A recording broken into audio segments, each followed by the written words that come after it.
Okay, so today we're going to talk about some additive manufacturing, also known as 3D printing, because currently my freshman students are doing their very first project where they are designing something from scratch and 3D printing some prototypes and then eventually coming up with a final design. So first thing we need to understand, well, first I'm going to model something, but I'm just going to set my directory. Yeah, fidget toys, good. All right, so the project that my students are working on is they're designing fidget toys. And the first thing we need to understand is what goes into designing something that can be 3D printed and move. So I'm going to open up a part that I've made in the past. It's a little fidget toy with some little balls on a ring. Okay, you can see here from one of our nice fancy 3D printers. Here's what it looks like, and these move around. And this was all printed as one solid piece. Okay, so the first thing you need to understand with additive manufacturing is that is how your 3D printer works. So the printer that my students are using is a multi-material printer, but not only multi-material, but multiple material for processing. Okay, so most 3D printers, inexpensive 3D printers have one material that you're going to load with, and that material is going to act as both a regular model material, which is going to end up with a piece like this, or I can show you a simplified version on the one that we use for our first type. One color, one print, one material. But there's also, if you have a single material printer, something like a MakerBot maybe, you also use that same material as what's called a support material. So if I'm printing this like this, all right, if we look at, let's say, the top of it, and I lay it on my bay to print like this, so it's going to print layers across like this. Obviously, I can't print this out in open space because the melted material is going to fall to the bottom of the bed. Okay, so what it does is it adds what's called a support material that is literally like a little structure it puts underneath that supports the material, and support material. Now, the other side of this is that based on the capability of your 3D printer, making things that move may be easier or harder. Here at my school, we have not only a simple printer like a MakerBot, we also have a powder printer that uses adhesive and other chemicals to make the material hard, and then the powder itself that doesn't have adhesive added acts as the support material. We also have another printer, a dimension printer, that uses a solid material like this, but then also a support material that dissolves in a bath. Okay, and then our newest printer, very expensive, big fancy printer, can be loaded with 3 different materials. That's what I printed this on. That's why we have the different colors. Those materials can be mixed together and actually make different colors out of it because they're a liquid material that we introduce ultraviolet light and solidify it. So this was all liquid at one point in time. And then it also has more of a gel style support material, and that we clean off with a water jet bath. Okay, so if I want my part to move, okay, so let's say I'm going to go through a couple different styles of pieces we may want. Okay, so let's say the first piece we're going to make is something that spins. Okay, so we'll call this spinner.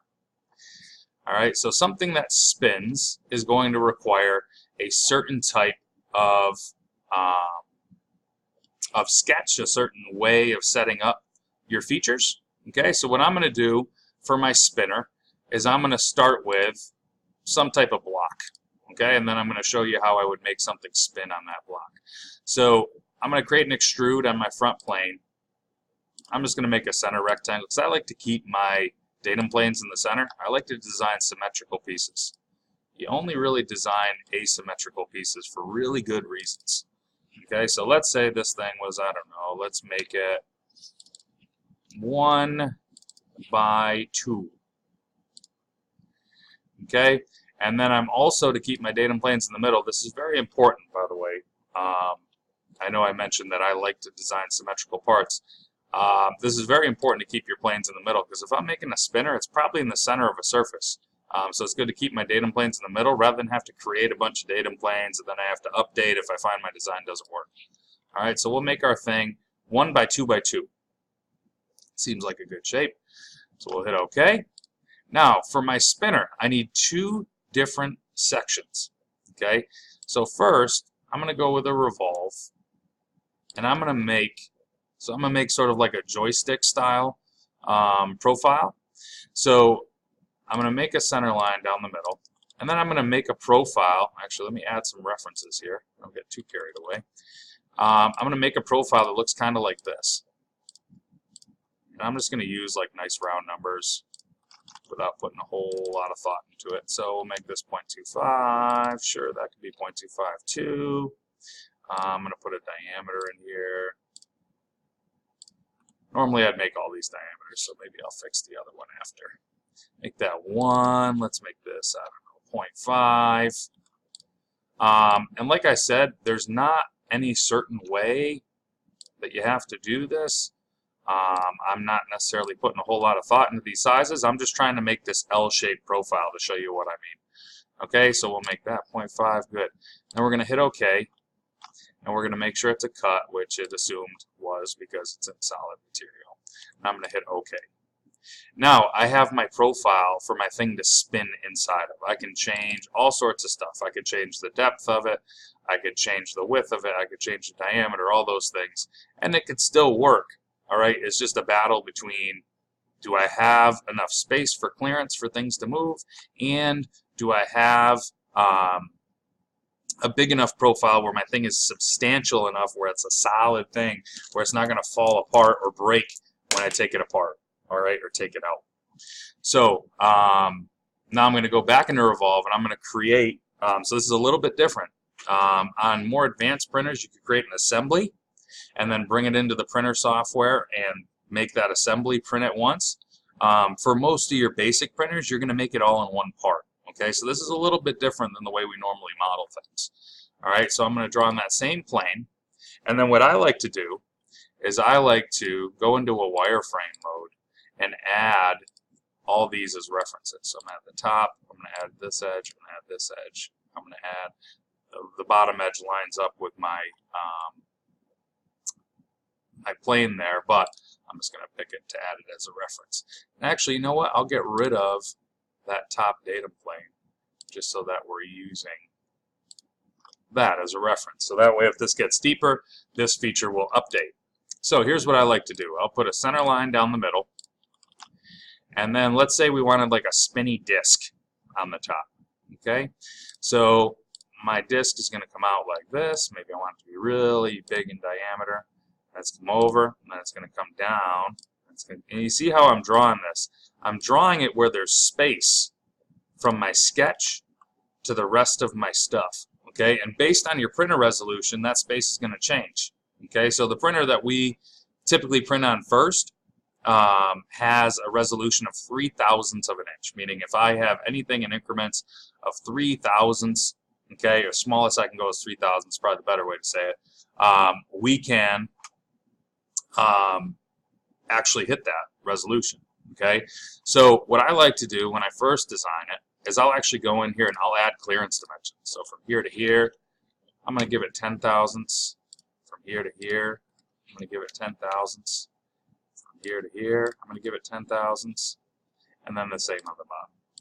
And I like doing this initially better. Obviously, when I make my drawing and stuff, I'm going to change this. I'm going to make this a diameter. I'm going to make this a diameter. I'm going to make this a height. I'm going to make this an overall height. But when I'm initially designing, these are design dimensions I'm going to need, right? I can change if I find that this is too tight after I print it out. Well, maybe I want to double my clearance, 0.02. Okay.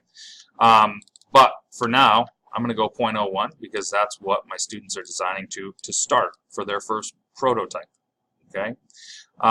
So now that I have that, I can play around with all sorts of other stuff. I could put design dimensions in, or I could have like a nice diameter like this. So let's make it 1.5.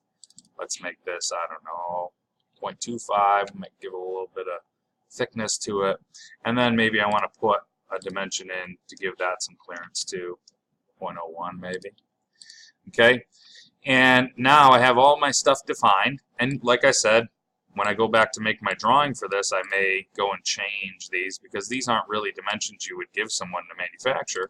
But then again, what we're making can't be manufactured any other way than 3D printing. So let's hit the checkbox. This is going to rotate around. I'll bring my wireframe back off. Puts my shading on. We'll hit OK. I'll get rid of my datum planes, and you can see now I've got this thing on the top. And this would be able to spin, and I'll show you why. So if I create a nice section here, and I turn my datum planes on, and I pick this surface, you can see that my piece has space all the way around it. So as long as my support material that would fill in all this area where it needs to can get out, it's going to be okay. All right. So that brings me to the next thing. The other thing you should do is anytime you have a closed area like this, it's going to be hard for any type of support material to get out depending on your processing. So you have to think about this. What we're designing first goes into a bath. Okay, so the bath needs to get, it's going to be able to get in here, but this small area is going to take a long time to wear away at it until it's gone. Okay, so what I usually have my students do is I'll have them put a hole in. I'm going to line that hole up with the center of each. Actually, you know what? I'll line that up with that plane. That would be a better way to do it. I'm going to align these, and obviously you can put in dimensions to get a hole where you want. You may not want it exactly in the center. And usually what I tell them to do is put the hole more towards the bottom of your section. Okay, so something like this might work, but we can see that actually I don't really want to align with that top plane. I'm going to have to move it up a little bit. Let's move it up. Yeah, that looks pretty good, right around the center. And then in CREO, there's a handy thing called up to next surface. So we're going to hit that, and what that'll do is it's going to drill through until it hits that surface and breaks through, and then it's going to stop. Okay, now you're better off having one where the bath can come through, clean it out, and then come out the other side. So maybe what you'd want to do is pattern this. And I could even do an axis pattern since my thing is nice and symmetric. I'm just going to have to turn off my section. So I can even do an axis pattern. And I'm going to do one on each side. So I'll have 4 total holes. So now if I go back into my section, you can see the bath will be able to come in, solution gets rid of all this stuff, and then it forces out the other side, or it just works together until it meets in the middle. Okay, so that's how we would get like a little spinning feature. Okay, and there's all sorts of different ways we can get this out of the material out, but that's basically how you would do it. And if you find that your spinner is maybe too tight, doesn't move very much, or is hard to move, then you make your clearance bigger, and your clearance would change based on what you want to happen. If you want this thing to be able to move up and down more, I'm going to need more clearance on the bottom, right? Because this is controlling how far this can move up and down. Right now it can move a total of 0.01 up or 0.01 down, okay, which isn't very much. As far as side to side, 0.01 side to side, right? Same with up here, okay?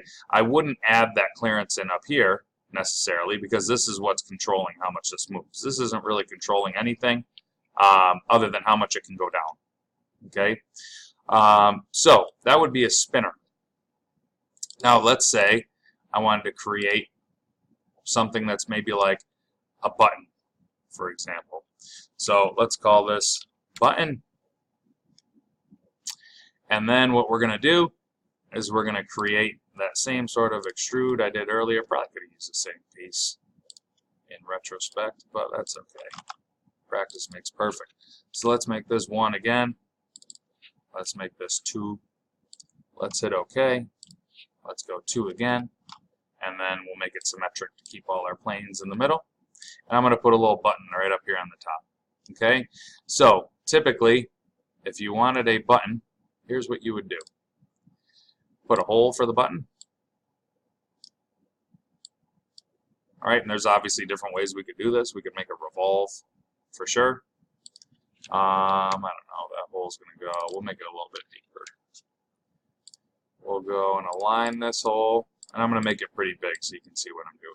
So let's make it, I don't know, 1. Alright, so there is the hole for my button. Now, I'm going to add a section in because we're going to go back and forth with it just like the last one.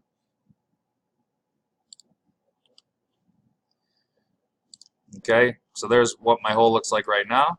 Then now I'm going to add a revolve in for my button. Same idea because we're designing this to be 3D printed as one part. Again, you could assemble these things, but I'm going to show you my handy trick with a button. So now I'm going to add my center line.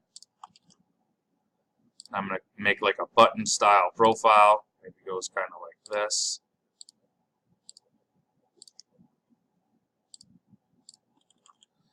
Okay. Make this, well, you know what? I'm going to do my clearance thing again. So maybe I want this button to have a little more clearance. I'm going to go 0.02. I'm going to control my thickness. We'll make it, I don't know, make it 1/8 of an inch. Same with this. And there's ways I can shorten this up. But, and then we'll give it a dimension from the top, how far I want it to stick up. Sticks up 0.25. And then we're going to give a dimension for how far it could technically be pushed down. We'll make that 3/8. Okay? So now I'll hit OK, and I've got my button profile. Now I need my spring. Now the handy thing about 3D printing is I can make a spring that's incorporated into my button. So it's actually attached to my button and attached to my piece. Or my plate, I guess, or cube. So what we're going to do is we're going to go up to sweep. We're going to go helical sweep. Okay, we're going to define a profile. It's going to be on the front plane. We're going to sketch it. I'm going to add some references in. I want it to go to there, to there.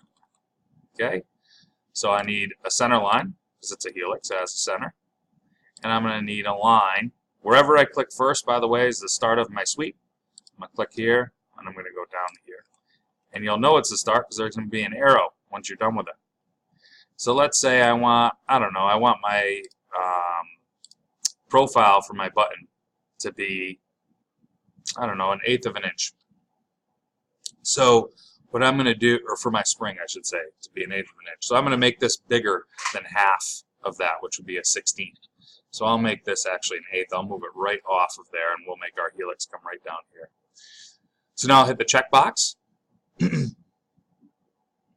And actually what I should have done, which I'm going to go edit right now, is I'm going to add a reference dimension. Just so I know what my overall travel of my spring is. So it's about 7/8, 0.875, not about, it is 7/8. I'm going to hit the checkbox. Now my pitch, I'm going to change after. I'm going to add my profile in first. So when I hit my sketch, it's going to rotate me to that profile. Now I'm going to make the profile. The profile of my spring is a circle. Make it 0.125, like I said, 1/8. We're going to hit OK. Now I need to adjust my pitch. How many coils do I want? Okay, the less coils, the less firm I'm going to have to press on it, but it's not going to be quite as strong. If I have more coils, it's going to be harder to compress. It's not going to compress as much. Okay, so let's say I wanted like 4 coils. So then I would take 0.875, my reference dimension, divided by 4. Now I have 4 coils. My pitch is 0.219. Now I hit the checkbox, and now I have a button that is fully integrated, and I'll show you where the sketches or the sections cutting through. It doesn't look like it is. But if I turn this to wireframe, you can see my button is attached down here because my profile went right down into the center radius and attached it. And it's also attached up here. So these two things are connected now with this. This can't come out unless this spring breaks. Okay? And that is exactly how we would make a button. Not too complex. And it will 100% work for you. Now the last thing we're going to create is a slider. Okay, so I'm going to go in here. I'm going to create a slider. And I'm going to show you it with one simple feature. Now obviously, use some thought here. We can do what I'm about to do in a hole for a piece. It's a similar thing to what we were talking about with the first piece, the spinner. So we're going to go revolve, I'm going to click this, and I'm going to make a cylinder that slides. All right, so I'm going to put a center line down here, and we're going to make the cylinder first. All right, and I'm just going to draw it to the middle. It'll work fine. Make the cylinder first. There's my cylinder profile. Now here's my slider profile.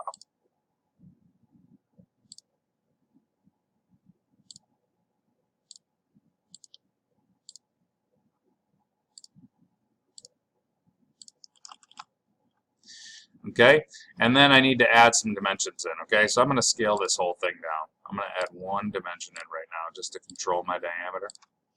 And I'm going to scale this whole thing. So I'm going to select everything. I'm going to modify. I'm going to lock the scale. I'm going to change this. I'm going to say it's, I don't know, 1 in diameter. Okay.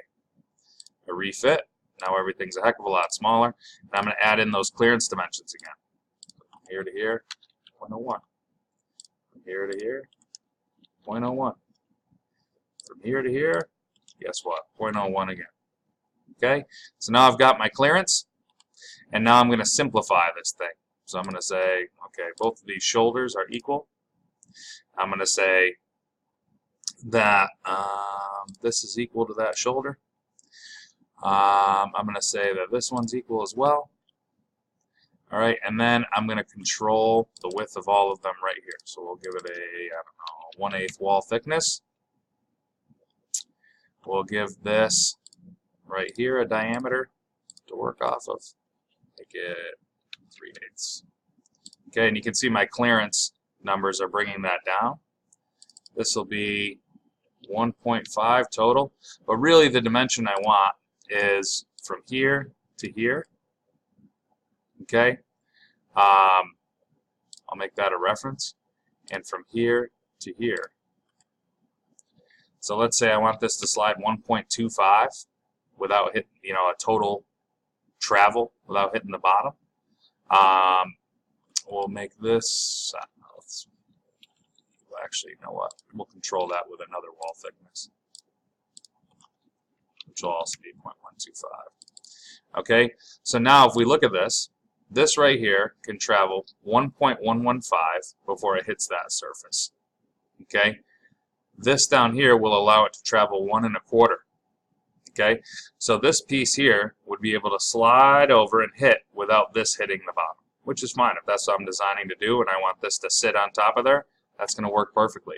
And I can play around with these numbers to make it work better. Certainly I have a lot more leeway in a slider, so I could open these clearances up even, give myself a little more room. And then the other thing I need is we have clearance right here, right? So I need to know a reference dimension right here. As long as this dimension is bigger than this thing cannot slide over and come out. Okay? And that's why we put those shoulders on there. So when I hit OK, there's my slider piece. I'm going to create another section to show you. Oop, didn't name it. Got ahead of myself. Then I'll hit OK. And you can see I could grab, if I printed this out, I could grab this piece and slide it down and slide it back. All right? But same rule we talked about earlier. If I'm going to do this, I need to allow my support material to get out. That is very, very important if I'm working with a 3D printer with support material. All right? That can be processed. If I'm working on something like a MakerBot that uses the same material as support material, this isn't really the greatest piece to make on a MakerBot. Okay? And the reason for that is that I'm going to have a tough time getting the material out of there. So what I might have to do is make a series of holes all along here so I can get a screwdriver in there and really chip it out so that it'll fall out. Okay? So I'll put that in there. Make our angle 0. That works. We're going to do the same thing. We're going to go through to next. I'll hit OK, and then I could pattern it around with an axis pattern, just like earlier. And let's say, I don't know, let's say I want like 8 of them. Okay, and then I also, let's say that's probably too many, but that's okay. Let's say I want to pattern this again, and I also want to make like a series of them. So I want another one like probably more than 1/4 inch, let's say 1/2 inch away. And now I've got a couple different options to get out support material, and that would work very, very well. All right. So that's some basic additive manufacturing modeling, and basically a way that you could print out or make something that you could 3D print out, and it would be fully functional without any assembly required. And obviously, I mean, there may be some magical way we could make this, but if you look at this piece, there's no way to assemble this, all right, barring making a cap that maybe assembles afterwards or something like this. Whereas the advantage of additive manufacturing is I can make a piece like this, print it out, process it, you know, clean it out, all that good stuff, and then at the end I end up with a fully functional assembly that I didn't have to make anything able to come apart. You know, this whole thing is going to work right off the bat. Okay, so that's a slider, a button, and a spinner. Pretty common things that you might make to 3D print, because there's an advantage to 3D printing it versus manufacturing. Okay.